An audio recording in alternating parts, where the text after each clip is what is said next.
नमस्कार, ग्लोबल न्यूजमा स्वागत छ। म माया पाण्डे। नमस्कार, म उषा काफले। सुरुमा हेडलाइन्स।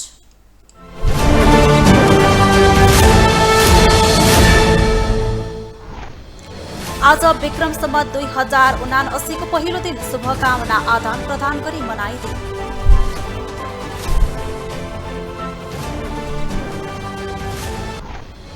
चुनाव नजिकै गर्दा आरोप प्रत्यारोपमा कम्युनिस्ट नेता तत्कालीन एमाले कब्जा गर्न षड्यन्त्र गरेको दावी।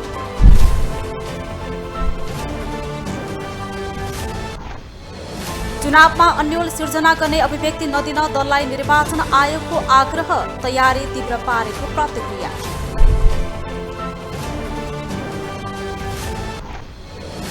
काठमाडौँ उपत्यका सहित बागमती प्रदेशमा आजदेखि सार्वजनिक गाडीको भाडा बढ्यो, न्यूनतम 20 रुपैयाँ।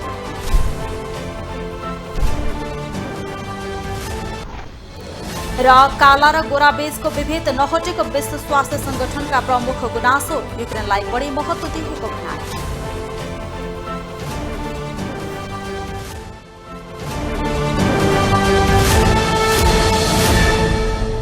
ग्लोबल न्यूज अब विस्तारमा। आज विक्रम सम्वत 2079 साल वैशाख 1 गते अर्थात् वर्षको पहिलो दिन एक आपसमा शुभकामना आदान प्रदान गरी हर्षोल्लासपूर्वक मनाइँदैछ। ज्योतिषीय मान्यता अनुसार सूर्यले मीन राशिबाट मेष राशिमा प्रवेश गरेको दिनलाई वर्षको पहिलो दिन मानिएको छ। यसलाई वैशाख संक्रान्ति पनि भन्ने गरिन्छ। गत वर्ष गरेका कामको सफलता असफलता मूल्याङ्कन गरी असफलता दोहोरिन नदिने र सफलता प्राप्त गर्न योजना निर्माण एवं संकल्प गर्दछन्। नेपाल सरकारले कामकाजको सम्पत भएकाले यसलाई विशेष महत्त्व दिइएको छ। धार्मिक रूपमा पनि यो दिन वर्ष शुभ रहोस् भन्ने कामना गर्दै विभिन्न अनुष्ठान गर्ने परम्परा रहेको छ। नववर्षकै सेरोफेरोमा काठमाडौँ उपत्यकामा विभिन्न जात्रा पर्व चलिरहेका छन्। बिहिबार नयाँ वर्ष 2079 अर्थात् नेपालीहरूको विशेष दिन। पछिल्ला वर्षमा यसको खासै रौनक थिएन। कारण थियो विश्व महामारी कोरोना भाइरस। तर यो वर्ष भने राजधानी काठमाडौँ सहित देशभर रौनक छाएको छ। मानिसहरूले शुभकामना आदान प्रदान गरी नयाँ वर्ष मनाएका छन्। तर के सबैले यसरी नै नयाँ वर्ष मनाएका छन् त? नयाँ वर्ष भन्नाले पात्रोको प्रथम दिन तथा वर्ष वा सालको आरम्भलाई बुझिन्छ। विक्रम सम्वत मान्ने देश नेपालमा मात्र वैशाख 1 गते नयाँ वर्ष मनाइन्छ। यस वर्ष पनि नयाँ वर्षको अवसरमा आपसमा सद्भाव र शुभकामना आदान प्रदान गरी नयाँ वर्ष मनाइएको छ। यो दृश्य हो काठमाडौँ नयाँ बानेश्वर संसद भवन पछाडि, जहाँ दुईजना वृद्धहरू मादल र सनहीको तालमा नाच्दै नयाँ वर्षलाई स्वागत गरिरहेका छन्।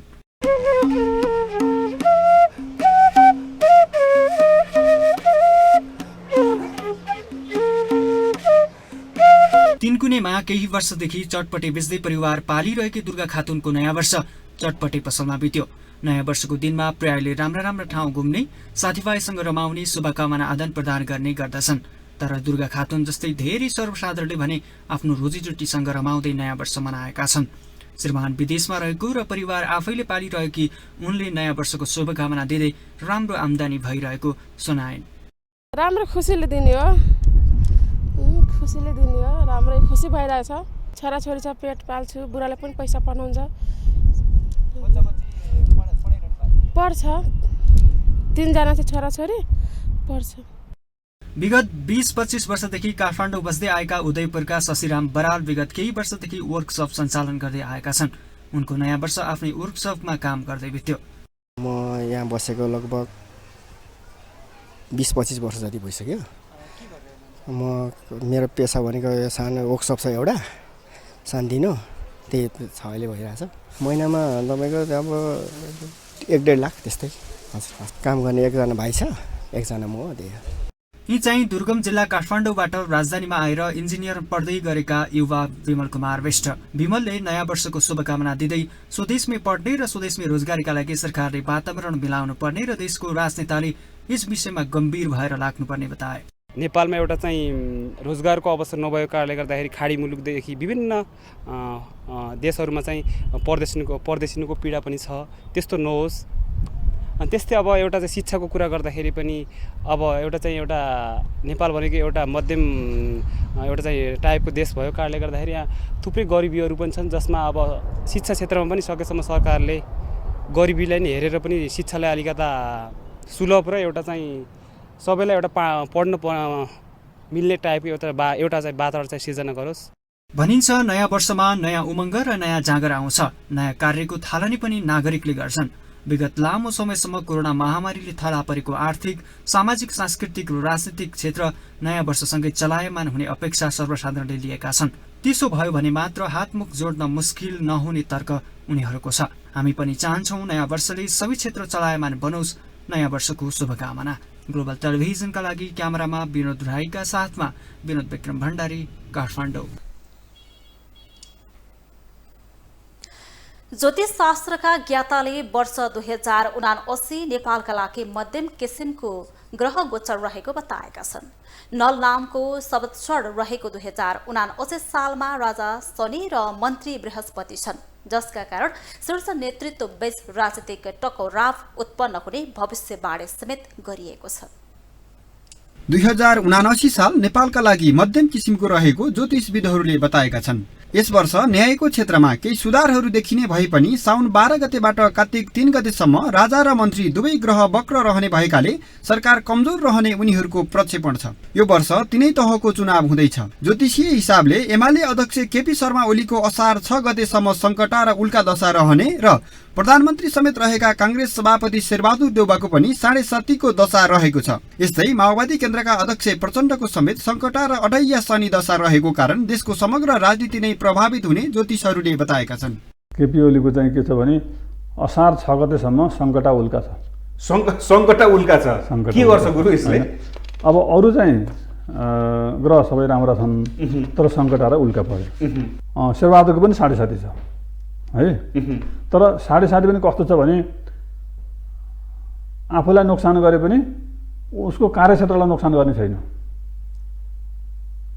अघि हामीले भन्यौँ नि प्रतिस्पर्धा चाहिँ एकदमै छ भन्यौँ नि, हो त्यही अनुसारको उनीहरूको ग्रह स्थिति पनि त्यस्तै छ। पुष्पकमल दाहालको सङ्कटा चल्यो। के गर्छ त्यसले? सङ्कटा भित्र चाहिँ अलिकति ठिकै छ, आन्तरिक रूपमा चिल्लो चाप्लो घसेर अलिकति परिस्थिति अनुकूल बनाउनु प्रयास नै रहन्छ। वैशाख 3 गतेदेखि 18 गतेसम्म काल सर्पयोग रहेकाले देशको नेतृत्व गरिरहेका राजनीतिक दलहरूले होस नपुर्याउने हो भने आसन्न स्थानीय चुनावमा समेत समस्या आउन सक्ने अर्का ज्योतिषी हरि सोडारीको दाबी छ। वैशाख 3 गते राति 8 बजेदेखि 18 गतेसम्म एक प्रकारको काल सर्पयोग रहेको छ अथवा बन्धन योग रहेको छ। यति बेला हाम्रा नेताहरूले राम्रोसँग बुद्धि पुर्याएर अथवा विवेकपूर्ण तरिकाले अगाडि बढ्नुभयो भने निर्वाचनलाई कुनै पनि ठुलो अप्ठ्यारो पर्दैन। यो बेलामा काल सर्प भनेको जुन गतिमा अगाडि बढ्नुपर्ने हो, सर्प सिधा हिँड्न सक्दैन, भाङ्गो टिङ्गो भएर हिँड्छ। यति बेला हामीले विवेकपूर्ण तरिकाले काम गऱ्यौँ भनेदेखि अर्थात् 3 गतेबाट 18 गते वैशाखसम्म हामीले विवेकपूर्ण तरिकाले काम गऱ्यौँ भने निर्वाचनमा त्यस्तो ठुलो दखल दिँदैन। त्यसबाहेक यस वर्ष नेपालले आर्थिक समस्या बेहोर्नु पर्ने र प्राकृतिक प्रकोपको पनि जोखिम रहेको विज्ञहरूको भनाइ छ। ग्लोबल टेलिभिजनका लागि कविन्द्र तिमसिना, काठमाडौँ। अब पालो ग्लोबल भोइसको।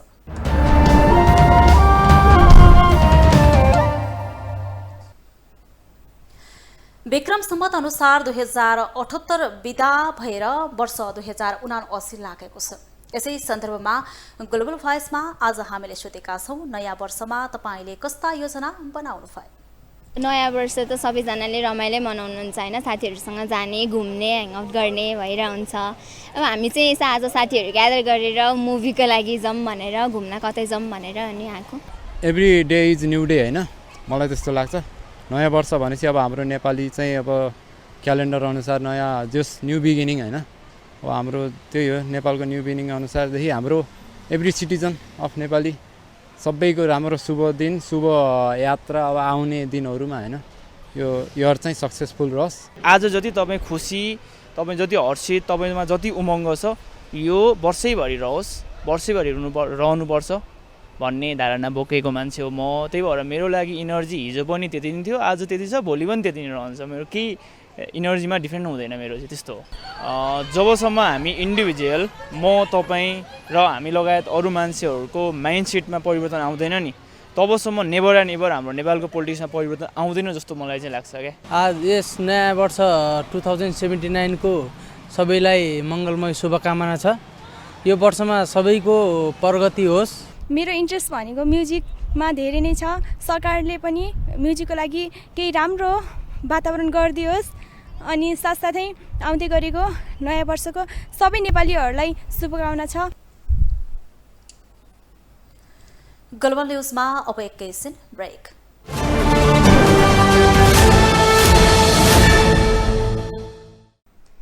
ब्रेकपछि स्वागत छ। अब बाँकी न्युज। नेकपा माओवादी केन्द्रका अध्यक्ष पुष्पकमल दाहालले माओवादी नफुटेको भए एमाले आफ्नै हुने दावी गर्नुभएको छ। दाहालले माओवादी नफुटेको भए आफूहरूको हैसियत नेकपामा 60% हुने र एमालेको मात्रै 40% हुँदा नेकपा पार्टी पनि नफुट्ने तर्क गर्नुभएको छ। यता एमाले भने दाहाल कम्युनिस्ट एकता गर्न नभएर पार्टी कब्जा गर्न एमालेमा मिल्न आएको दावी गरेको छ। नेकपा माओवादी केन्द्रका अध्यक्ष पुष्पकमल दाहाल प्रचण्डले माओवादी नफुटेको भए एमाले पनि आफ्नै हुने दावी गरेका छन्। प्रचण्डले भनेका छन् यदि माओवादी नफुटेको भए एमाले पनि हाम्रै हुन्थ्यो। प्रचण्डले एमालेसँग एकता गरेर नेकपा बनाएपछि माओवादीमा विभाजन नआएको भए आफूहरूको हैसियत नेकपामा 60% हुने र एमालेको मात्रै 40% हुँदा नेकपा पार्टी पनि फुट्दैन थियो भनेका छन्। उनले पार्टी फुट्नुको दोष र एमाले आफ्नो नहुनुको सम्पूर्ण दोष रामबहादुर थापा बादल सहितका नेताहरूलाई दिएका छन्। त्यसो त प्रचण्डले अहिले मात्रै होइन यस अघि पनि पटक पटक पार्टी नफुटेको भए एमाले र सूर्य चिन्ह आफ्नो हुने दावी गर्दै आएका छन्। आखिर किन प्रचण्डलाई सूर्य र एमाले नामको लोभ यत्तिका विघ्न छ? हामीले एमालेसँग एकता गर्दा माओवादी यदि नफुटेको हुन्थ्यो भने तपाईँ हामी सबै एकै ठाउँमा हुन्थ्यौँ भने हामीले 60-40 भनेर गरियो त्यसो गर्न पर्दैन थियो। सायद 60 हाम्रो हुन्थ्यो र 40 एमालेको हुन्थ्यो भने पार्टी फुट्दैन थियो र हामी साँच्चै समाजवादतिर लिएर जान्थ्यौँ त्यो पार्टीलाई।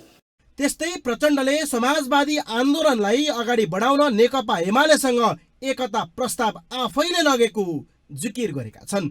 आन्दोलनलाई बचाउन र त्यसलाई परिवर्तनको वाहक बनाउन कम्युनिस्ट आन्दोलनलाई एक ठाउँ लैजान मेरो नै प्रस्तावमा एमालेसँग एकता भएको प्रचण्डको जिकिर हो। त्यस्तै प्रचण्डले एमालेको ठूलो तबका माओवादी आन्दोलनलाई स्वीकार्ने पक्षमा गएको र अध्यक्ष केपी ओलीले त्यो कुरा थाहा पाएपछि नेकपाको दोस्रो बैठकबाटै षड्यन्त्र सुरु भएको आरोप लगाएका छन्। अध्यक्ष प्रचण्डको नेतृत्वमा केन्द्रीय समितिको दोस्रो बैठकमा सबै पूर्व एमालेको पनि अत्यधिक ठुलो सङ्ख्या 8-10 जना छोडेर अबको नेता अध्यक्ष प्रचण्ड हो हाम्रो भन्ने ठाउँमा पुग्यो। त्यसपछि षड्यन्त्र सुरु भयो, भयानक षड्यन्त्र सुरु भयो। तर यता एमाले अध्यक्ष सहित एमालेका मझौला नेताहरूको जिकिर भने फरक छ। अध्यक्ष ओली सहित नेताहरूले माओवादी केन्द्रले पार्टी कब्जा गर्न खोजेको आरोप लगाउने गर्छन्। उनीहरू भन्छन् केही समय रोकिएको भए त प्रचण्डले पार्टी खाइसक्थे, कब्जा गरिसक्थे। त्यही बाटोमा प्रचण्ड हिँडेका थिए, न कि कम्युनिस्ट एकता र ध्रुवीकरणको पक्षमा। अहिले पछि आएर थाहा भयो कि प्रचण्डजीको बिरालो त अहिले म्याउ गरो खास्टा छोप्या। किनभने अस्ति दिननाथ शर्माले भन्नुभयो कि एमालेले हुन दिएन, माओवादीमा भयो के भइरहेछ हेरे भयो नि। त्यसैले चाहिँ आफ्नो विशेषता हुन्छ, त्यहाँ कसैलाई रोकिया थिएन। त्यस्तै अध्यक्ष दाहालले एमाले अध्यक्ष केपी शर्मा ओलीतिर लक्षित गर्दै त्यहाँका प्रतिक्रान्तिकारी र प्रतिगामीहरूसँग पनि वैचारिक सङ्घर्ष जारी रहने बताएका छन्। उनले माओवादीमा एकता र ध्रुवीकरण चलिरहने पनि जिकिर गरे। प्रचण्डले एमाले भित्र 80% इमानदार नेता रहेको तर केपी ओली सहितका नेताहरूले उनीहरूलाई बन्दी बनाएर राखेको आरोप लगाएका छन्। क्यामेरामा राजु थापाका साथमा विकास आचार्य, काठमाडौँ। निर्वाचन आयोग नेपालले स्थानीय तहको निर्वाचनका सम्बन्धमा संशय व्यक्त गर्ने अभिव्यक्ति नदिन राजनीतिक दलका नेता एवं कार्यकर्तालाई आग्रह गरेको छ। आयोगको नियमित पत्रकार सम्मेलनमा प्रवक्ता शालिग्राम शर्मा पौडेलले निर्धारित समयमै स्थानीय तहको निर्वाचन गर्न तयारी अन्तिम चरणमा पुगेको बताउनुभयो। यस्तो अवस्थामा अन्यल सिर्जना गर्ने अभिव्यक्तिप्रति आयोगको ध्यानाकर्षण भएको उहाँको भनाइ छ। निर्धारित समयमै स्थानीय तहको निर्वाचन गर्न तयारीहरू तीव्रताका साथ अन्तिम चरणमा पुगेको अवस्थामा स्थानीय तहको निर्वाचनका सम्बन्धमा संशय व्यक्त गर्ने अभिव्यक्तिहरू राजनीतिक दलका इमानदार नेता एवं कार्यकर्ताबाट आएको प्रति आयोगको ध्यानाकर्षण भएको छ। निर्वाचनका विषयमा अन्योलता सिर्जना गर्ने खालका यस्ता अभिव्यक्ति नदिनु हुन सरकारवाला सबैलाई आयोग आग्रह गर्दछ। प्रवक्ता शर्माले आगामी स्थानीय तह निर्वाचनका लागि आवश्यक 1,94,00,000 थान मतपत्र मध्ये आजसम्म 39 जिल्लाको 70,33,000 थान मतपत्र छपाई सम्पन्न भएको र हाल दैनिक 8 लाख थान मतपत्र छपाई भइरहेको जानकारी दिनुभयो।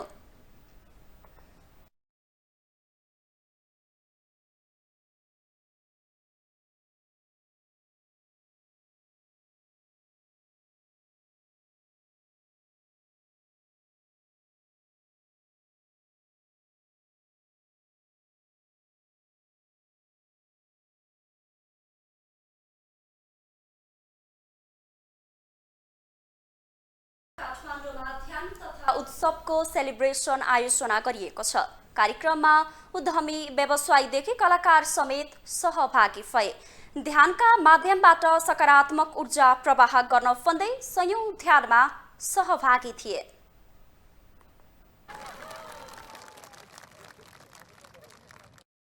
ओम मिडिया नेपाल र ओसो तपोवनको सहकार्यमा नयाँ वर्षको पहिलो दिन काठमाडौँमा सेलिब्रेसन कार्यक्रम आयोजना गरिएको हो। ओसो तपोवनका संस्थापक आचार्य स्वामी आनन्द अरुण लगायत हजारौं सन्यासी तथा सर्वसाधारणको उपस्थिति रहेको थियो।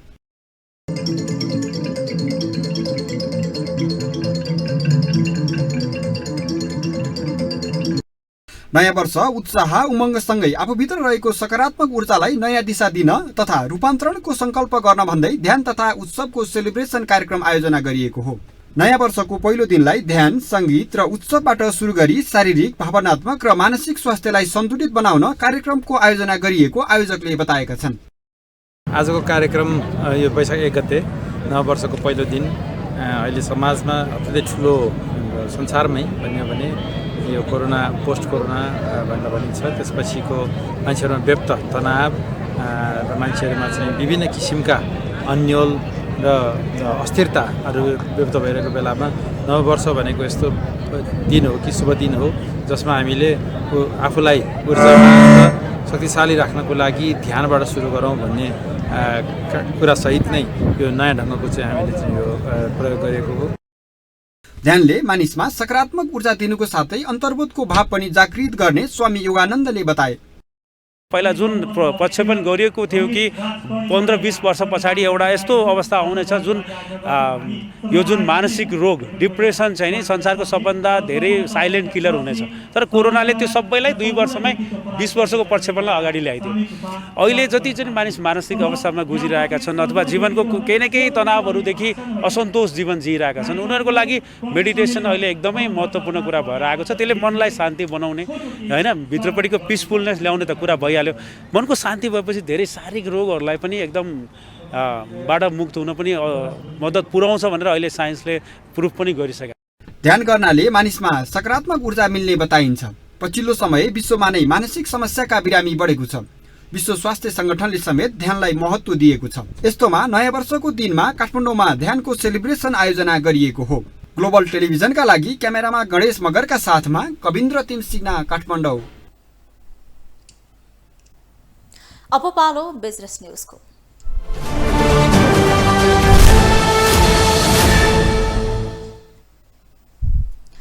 काठमाडौँ उपत्यका सहित बागमती प्रदेशमा आजदेखि सार्वजनिक गाडीको भाडा बढेको छ।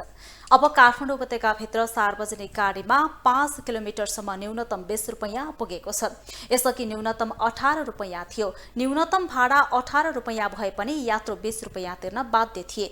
त्यस्तै 10 किलोमिटरसम्म 25 रुपैयाँ, 15 किलोमिटरसम्म 30 रुपैयाँ, 20 किलोमिटरसम्म 33 र 20 किलोमिटर भन्दा माथि 38 रुपैयाँ भाडा तिर्नुपर्ने हुन्छ। यस्तै ट्याक्सीमा सुरुको न्यूनतम 50 र प्रति 200 मिटरको भाडा 10 रुपैयाँ कायम गरिएको छ। प्रतीक्षा शुल्क प्रति मिनेट 1 रुपैयाँ 20 पैसा तोकिएको छ। बागमती प्रदेशको श्रम, रोजगार तथा यातायात व्यवस्था मन्त्रालयको निर्णय अनुसार भाडा दर समायोजन गरिएको हो। सार्वजनिक विधाका कारण यो साता 3 दिन मात्र शेयर बजार खुल्यो। कारोबार पनि खासै उत्साहजनक देखिएन। नेप्से परिसूचकमा पछिल्लो एक सातामा 49.07 अङ्कले गिरावट आएको छ। अघिल्लो हप्ताको अन्तिम कारोबारको दिन बिहिबार 5औं दिनको लगातार ओह्रालो लागेको नेप्से 35.66 अङ्क बढेर 2464.31 बिन्दुमा पुगेर कारोबार बन्द भएको थियो। यो साताको पहिलो दिन आइतबार र अन्तिम दिन बिहिबार सार्वजनिक विदा भएकाले 3 दिन मात्र कारोबार भयो। तीमध्ये 2 दिन उच्च अङ्कले गिरावट आयो भने 1 दिन सामान्य अङ्कले वृद्धि भएको छ।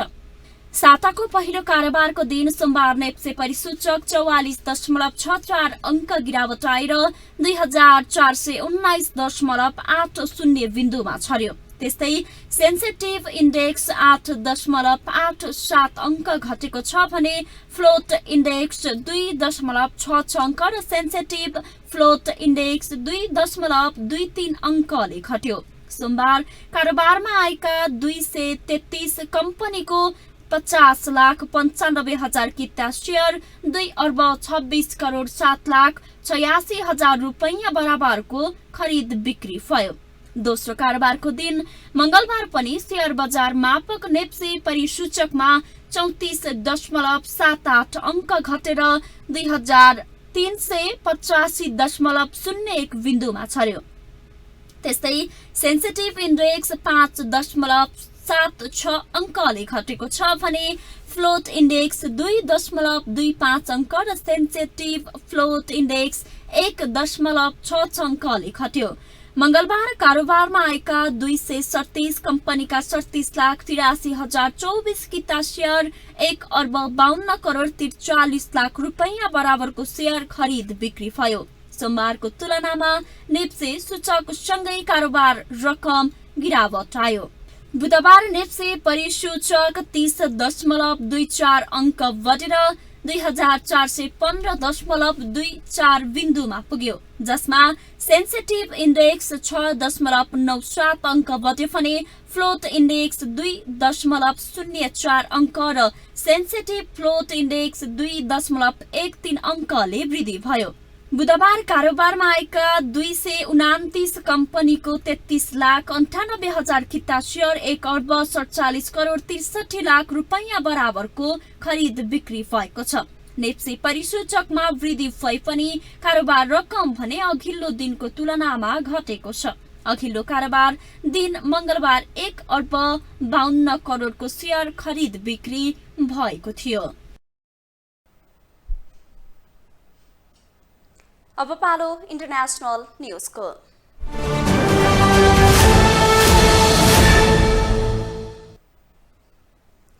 विश्व स्वास्थ्य संगठन WHO का प्रमुख टेड्रोस अधानोम गेब्रियससले कालो र सेतो वर्णका मानिसको पीडालाई विश्वले समान दृष्टिले नहेर्ने टिप्पणी गरेका छन्। एक पत्रकार सम्मेलनमा गेब्रियसले विश्वले काला र गोरा मानिसलाई उत्तिकै महत्त्वले नहेर्ने बताएका हुन्। विश्वमै प्रभाव पार्ने भएका कारण युक्रेनलाई सहयोग गर्नु निकै महत्त्वपूर्ण रहेको उनको भनाइ छ। तर इथियोपियाको युद्धग्रस्त टिग्रे प्रान्त यमन, अफगानिस्तान वा सिरियाले यस्तो महत्त्व नपाएको उनले बताए। विश्वले मानव जातिलाई समान रूपमा व्यवहार नगर्ने भन्दै उनले केही मानिस अरूभन्दा धेरै समान रहेको तर्क गरे। स्वीकार गर्न धेरै गाह्रो भए पनि यो क्रम चलिरहेको उनको भनाइ छ।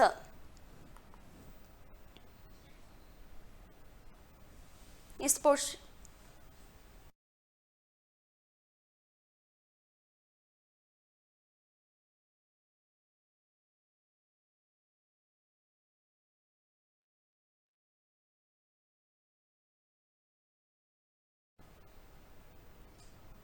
अब पालो स्पोर्ट्स न्यूजको।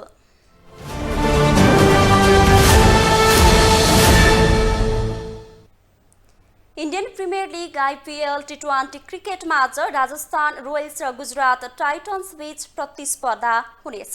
खेल राति 7:45 बजे सुरु हुनेछ।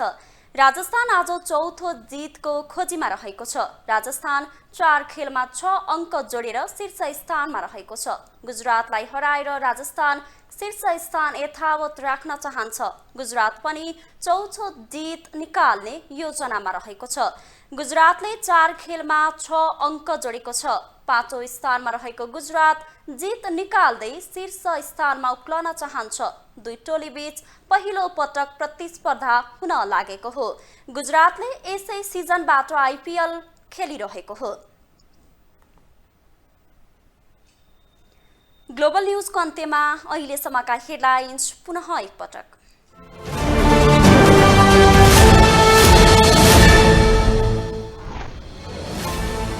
आज विक्रम सम्वत 2079 को पहिलो दिन शुभकामना आदान प्रदान गरी मनाइँदै।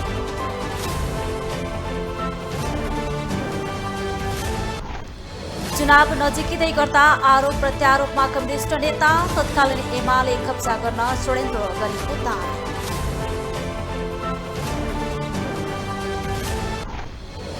चुनावमा अन्यल सिर्जना गर्ने अभिव्यक्ति नदिन दललाई निर्वाचन आयोगको आग्रह, तयारी तीव्र पारेको प्रतिक्रिया।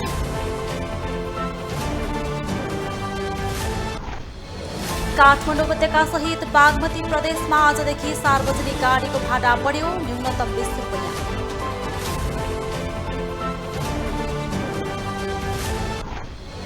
र काला र गोरा बीचको विभेद अझै नहटेको विश्व स्वास्थ्य संगठनका प्रमुखको गुनासो, युक्रेनलाई बढी महत्त्व दिएको छ।